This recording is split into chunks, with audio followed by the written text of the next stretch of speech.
Umrah is a special visit to Masjid al-Haram in Mecca, and is sometimes called the Lesser Pilgrimage.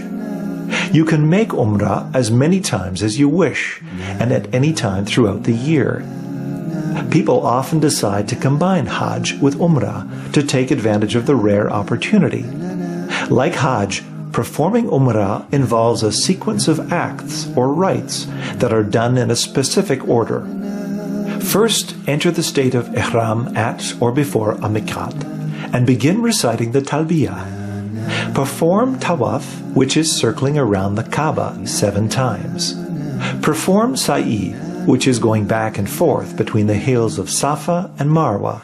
And finally, exit the state of Ihram by shaving or trimming the hair on your head and changing out of Ihram clothes.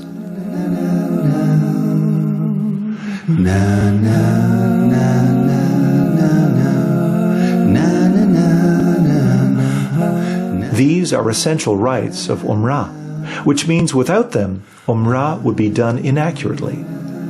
In addition, there are other desirable acts of Sunnah you can include. Praying 2 rak'ah after Tawaf at Maqam Ibrahim or the Station of Abraham, and drinking Zamzam water.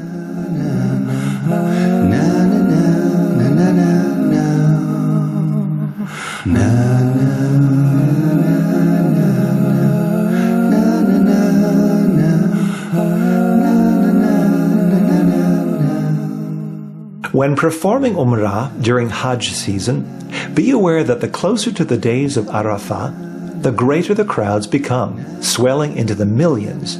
Arriving a week or so before the day of Arafah will allow you to perform Umrah when it is less crowded.